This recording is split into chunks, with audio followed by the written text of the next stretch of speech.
Aujourd'hui, vous découvrirez ce que Machiavel appelait l'anatomie du désir féminin. 4 forces occultes qui gouvernent le cœur de chaque femme. Un savoir si dangereux qu'il peut transformer n'importe quel homme en un être inoubliable. Aujourd'hui, vous apprendrez tout ce qu'il y a à savoir, directement tiré du manuel de Machiavel. Intrigué, alors regardez la vidéo jusqu'au bout. Si vous découvrez la chaîne, abonnez-vous et restez jusqu'à la fin. Et pendant que vous y êtes, n'hésitez pas à liker la vidéo, à la partager et à profiter du contenu. Écoutez, depuis des siècles, on nous raconte un beau mensonge. Que les femmes tombent amoureuses de l'homme gentil, celui qui offre des fleurs, qui est toujours là pour elles, qui dit « tout ce que tu veux, mon amour ». Et des milliers d'hommes croient à cette histoire sans la remettre en question. Elles deviennent l'amie parfaite, l'allié inconditionnel, la partenaire fiable. Et savez-vous ce qui arrive ensuite? Elles doivent la voir partir avec l'homme qui la traite avec indifférence. L'homme dont elle ne sait jamais s'il lui répondra, l'homme qui dégage cette aura de « je n'ai besoin de personne ». Ça vous dit quelque chose? Bien sûr. La vérité, c'est que sous tout ce drame romantique, quelque chose couve. Quelque chose que les films ne vous montrent pas et que votre mère ne vous a certainement pas expliqué. Les femmes, et attention, je ne parle pas de malice, mais seulement de connected, n'agissent pas selon la logique qu'on nous a inculquée. Elles ont des sentiments et ce qu'elles ressentent ne correspond pas toujours à ce qu'elles prétendent vouloir. C'est là qu'intervient la première et la plus trompeuse des forces. L'amour et l'attention. Cela semble inoffensif, n'est-ce pas? Elle veut se sentir aimée, protégée et spéciale. Mais voici le détail que personne ne mentionne. Elle ne cherche pas simplement à attirer l'attention. Elle cherche une attention qui ait du sens, qui la fasse se sentir spéciale dans un monde rempli de pâles imitations. Et c'est précisément là que vous commettez votre première erreur. Vous pensez que plus vous lui témoignez d'amour, plus elle vous aimera. Alors vous faites de votre mieux. Bonjour, bonne nuit. Comment s'est passée ta journée? Tu lui confies tes sentiments. Tu lui dis qu'elle est la plus belle femme du monde. Et elle s'ennuie parce que tu lui as tout dévoilé de ton cœur sans qu'elle ait à lever le petit doigt. Tu sais pourquoi? Parce que le cerveau humain est programmé pour valoriser ce qui demande des efforts. Machiavel l'avait compris il y a 5 siècles lorsqu'il écrivait qu'il ne faut jamais tout dévoiler. Le pouvoir réside dans le cacher, non dans le révéler. Et cela s'applique parfaitement ici. Un homme qui dévoile tous ses sentiments d'emblée devient prévisible. Et la prévisibilité, mon ami, est le cimetière du désir. Elle ne veut pas de l'homme parfait, qui ne la déçoit jamais. Elle veut l'homme qui la fasse douter de sa capacité à lui résister. Elle veut sentir son attention, le risque de le perdre, la possibilité qu'il ne soit plus là demain. Non par masochisme, mais parce que cette incertitude entretient la passion. L'homme qui comprend cela ne se livre pas entièrement. Non par froideur ou par calcul, mais parce qu'il sait que le mystère est source de valeur. Il donne sans se livrer. Il est présent, mais jamais totalement disponible. Et ce faisant, il crée quelque chose qu'elle ne peut ignorer, le doute. Et là où règne le doute, naît aussi le désir. Réfléchissez-y un instant. Combien de fois avez-vous vu un ami se démener pour une femme qui l'ignore presque complètement?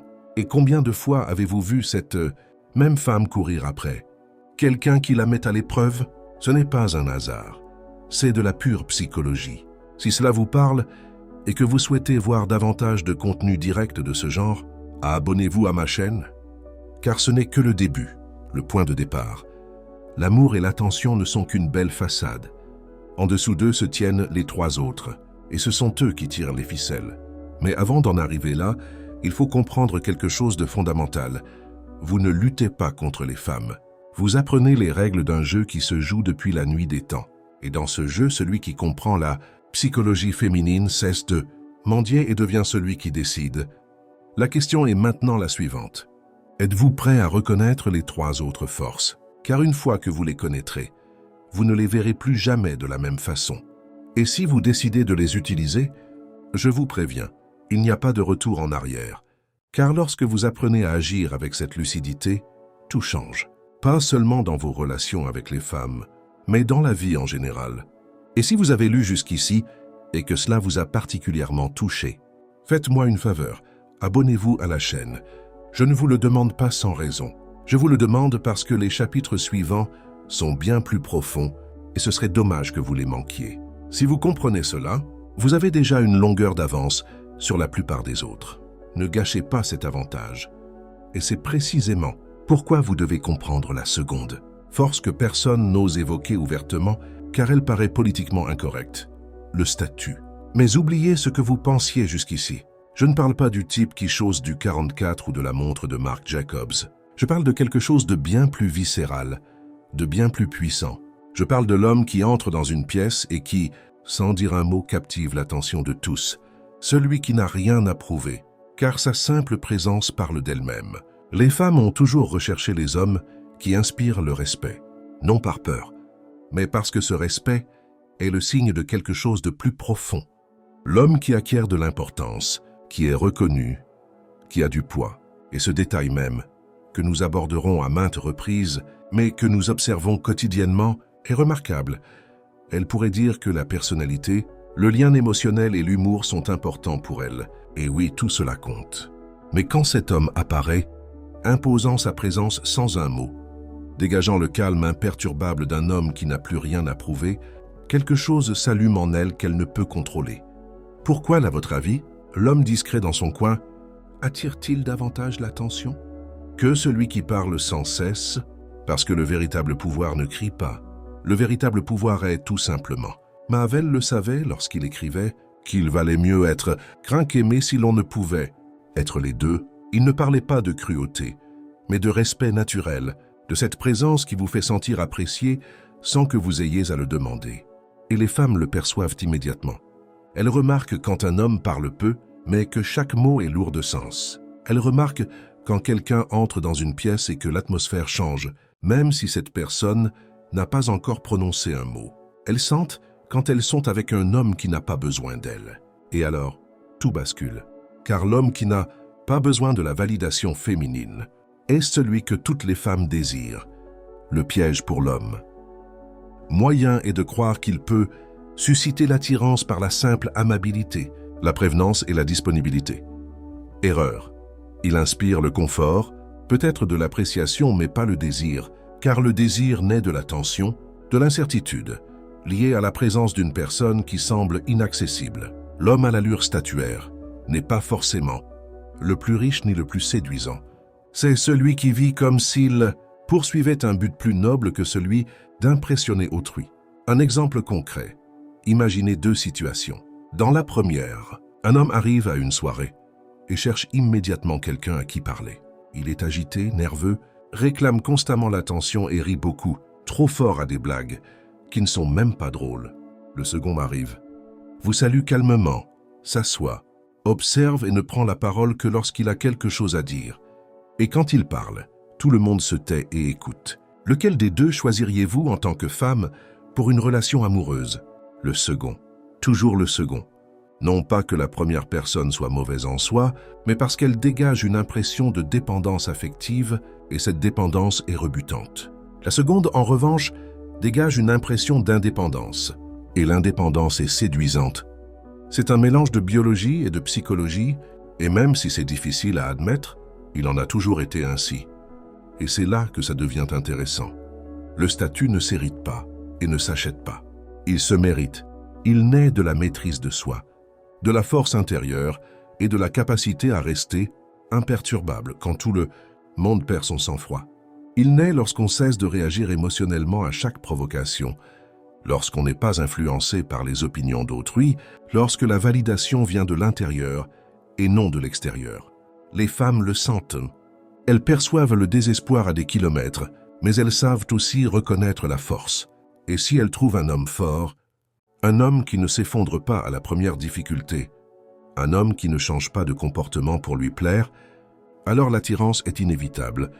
Mais écoutez bien, et c'est crucial, je ne dis pas qu'il faut devenir un arrogant imbécile qui maltraite les autres. Ce n'est pas du statut social, mais plutôt une insécurité dissimulée. Le véritable statut est discret, modeste et empreint d'assurance. C'est la différence entre celui qui ressent le besoin d'afficher ses possessions et celui qui vit simplement bien sans avoir à le crier sur tous les toits. L'un recherche la validation extérieure. L'autre s'est déjà validé par lui-même.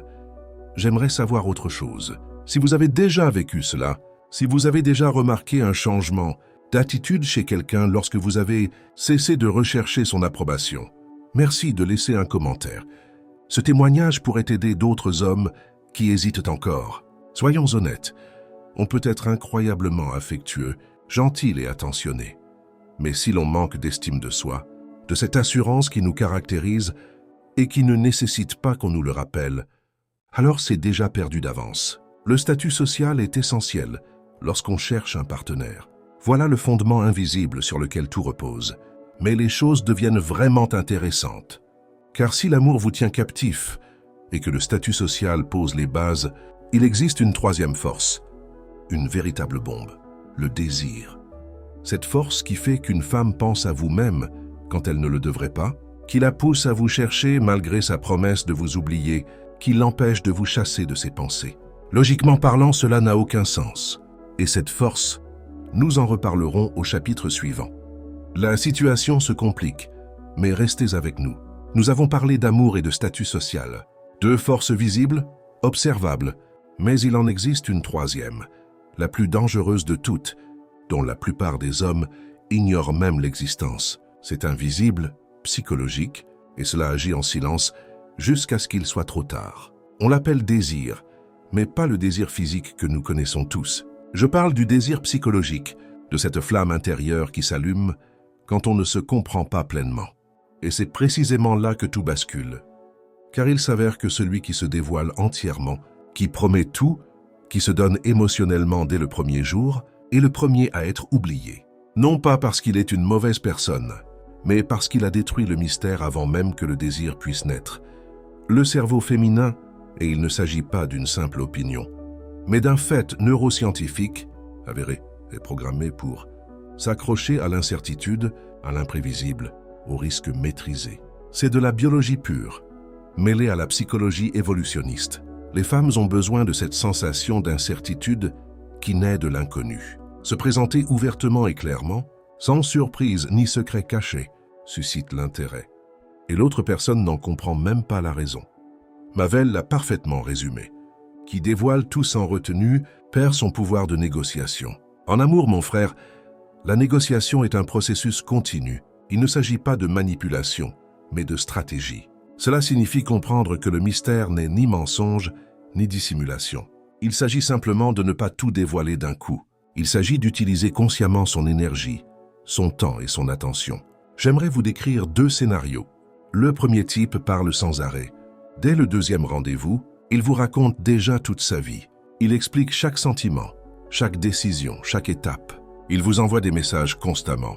Il est toujours disponible. Il n'a jamais de projet personnel. Le second type ne parle que lorsqu'il a quelque chose d'important à dire. Il partage des choses de sa vie avec vous, mais laisse toujours des zones d'ombre. Parfois, elle disparaît quelques jours car il est pris par sa vie. Il ne répond pas toujours immédiatement. Devinez lequel des deux l'obsède. Le second. Toujours le second. Non pas parce qu'il est meilleur, mais parce qu'il a créé une tension que le premier n'a jamais su instaurer. Cette tension est comme l'oxygène qui alimente l'attraction. Sans elle, le feu se propage. Et le plus étrange, c'est que cela contredit tout ce qu'on vous a appris.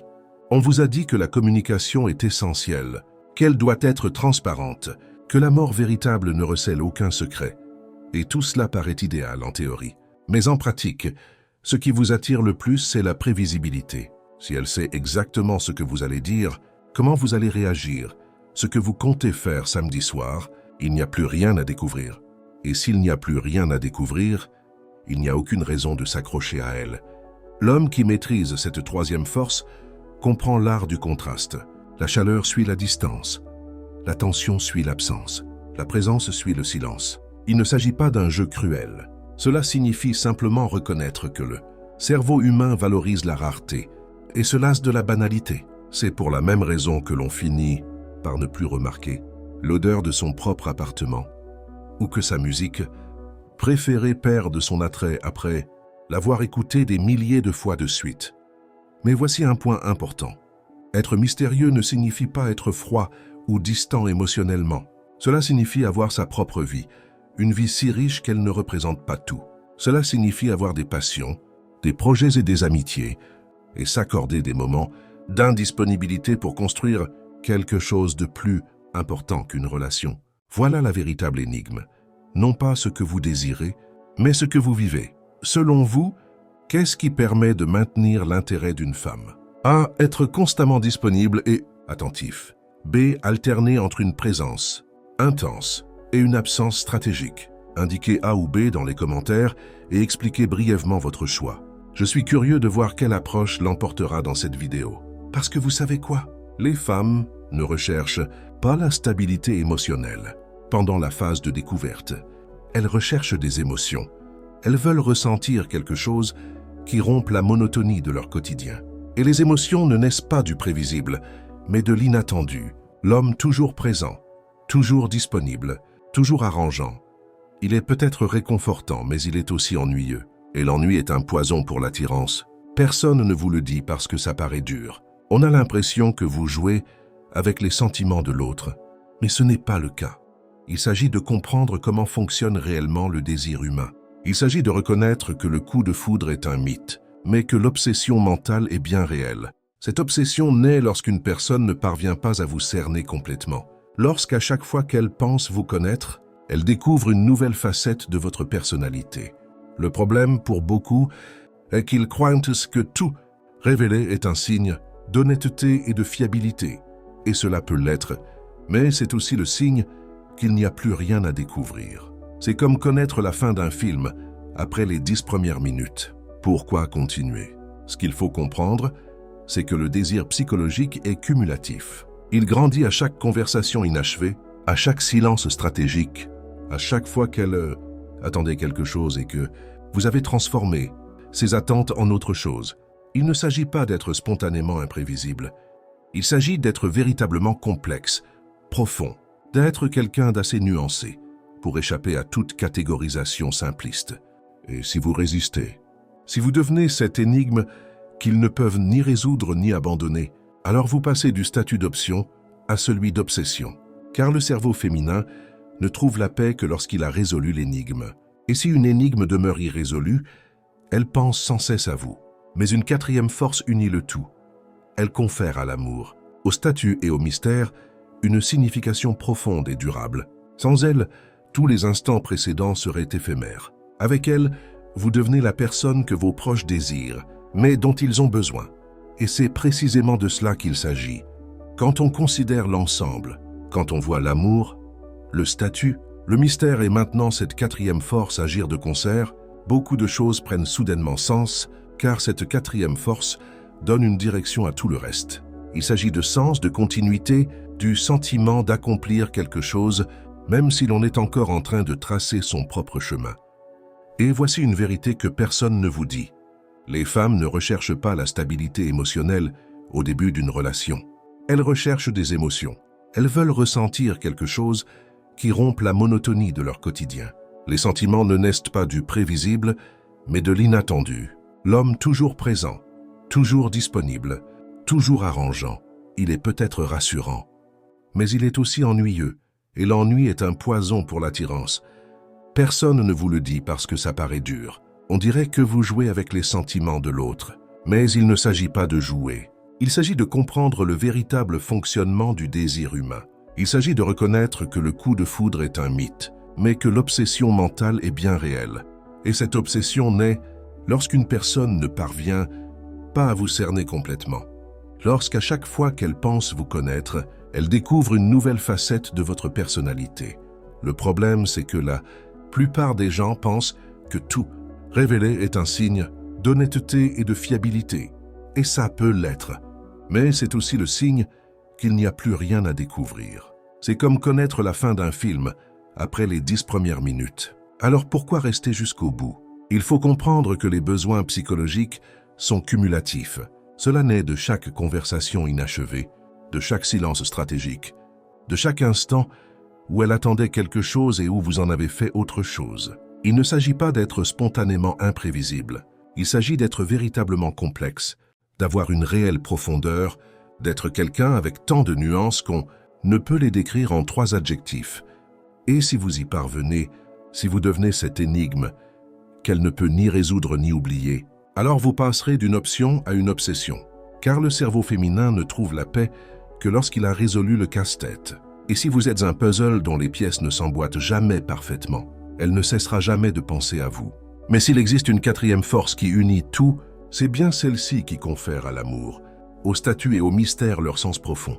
Sans elle, tout ce qui précède n'est qu'une attraction passagère. Grâce à elle, vous devenez celui ou celle que vous désirez, mais dont vous avez besoin.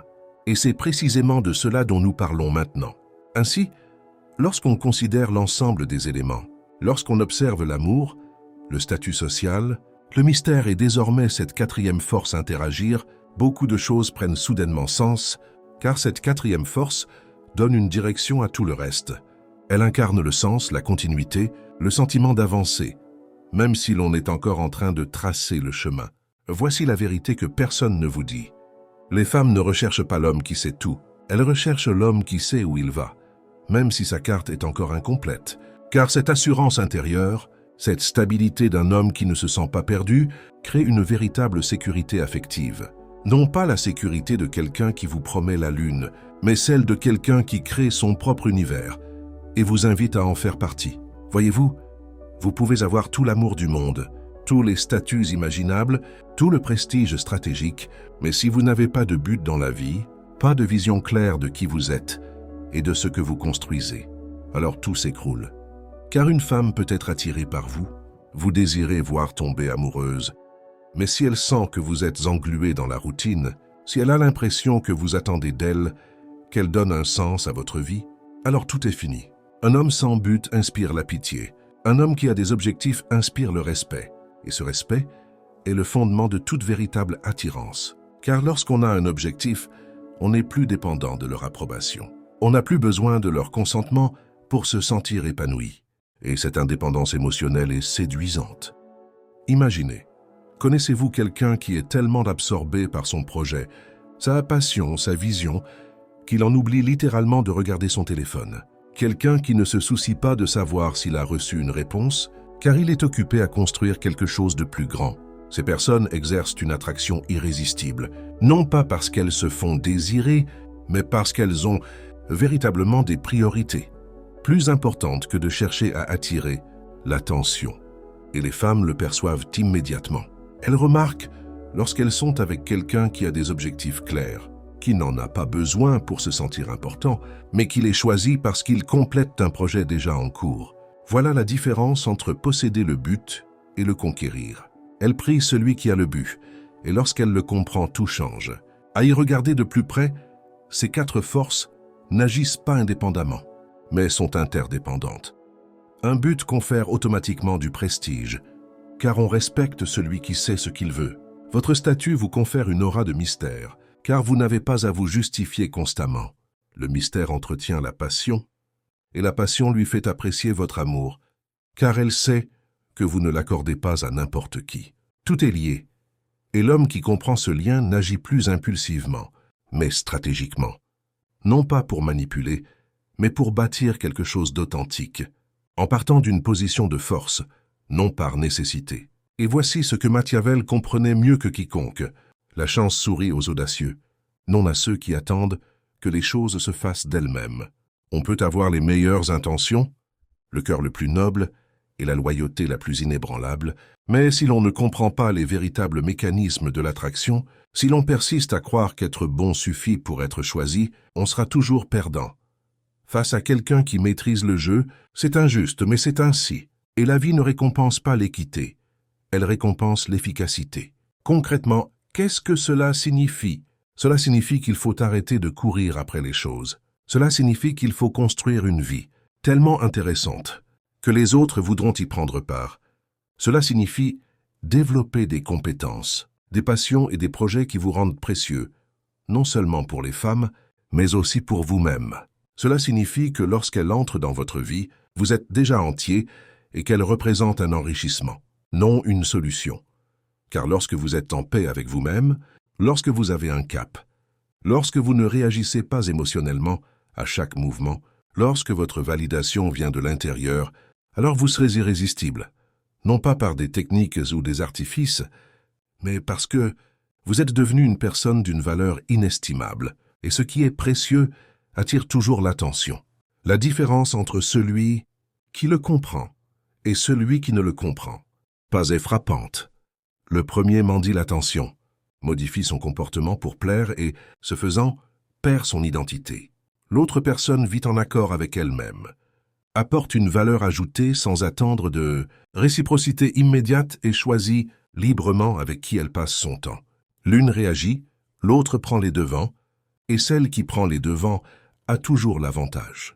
Mais attention, il ne s'agit pas de devenir froid ou calculateur. Il s'agit de se connaître si bien qu'on ne laisse personne absorber par soi-même. Il s'agit de construire une base solide en soi avant de rechercher la validation extérieure. Il s'agit d'être en paix avec soi-même de telle sorte que lorsqu'une personne précieuse entre dans votre vie, vous ayez quelque chose d'authentique à offrir et non un simple besoin déguisé en amour. Et lorsque vous atteignez cet état, lorsque les 4 forces s'unissent pour votre bien, quelque chose d'incroyable se produit. Vous n'avez plus besoin de courir après quelqu'un, car les personnes de valeur le ressentent lorsqu'elles sont en compagnie d'une personne de valeur et l'attirance en découle naturellement. Ce n'est pas facile. Cela ne se fait pas du jour au lendemain. Cela exige un travail sur soi, une bonne connaissance de soi et de la patience. Cela vous oblige à cesser de chercher des raccourcis et à bâtir des fondations solides. Si vous y parvenez, la différence sera considérable. Vous passerez d'une personne parmi tant d'autres à une personnalité marquante. Si ce contenu vous aide à y voir plus clair, si vous appréciez ce type d'échange ouvert, alors rejoignez la chaîne. En soutenant mon travail, vous rejoignez une communauté d'hommes prêts à se regarder en face. Car ce chemin, mon frère, n'est pas un chemin solitaire, c'est un chemin que l'on parcourt avec d'autres, tout aussi engagés dans leur développement personnel. Au final, il ne s'agit pas de conquérir les femmes, mais de se conquérir soi-même. Et quand on se maîtrise, tout s'arrange. Machiavel avait raison sur un point. Le pouvoir réside dans la compréhension des dynamiques et non dans leur ignorance. Mais il avait aussi tort. Le vrai pouvoir ne consiste pas à être indispensable, mais à être authentique. Les femmes ne sont pas des territoires à conquérir. Ce sont des personnes qui aspirent à une connexion véritable, tout comme vous. Quand on comprend ce qui détruit vraiment une personne, on arrête de jouer et on commence à construire quelque chose de solide. La question n'a jamais été quelle technique utiliser. La question est quel genre d'homme voulez-vous être? Et maintenant, je veux savoir quel conseil vous a évité des années d'erreur avec les femmes. Partagez-le dans les commentaires. Il peut changer la vie d'un autre homme qui se trouve dans la même situation que vous. À la prochaine.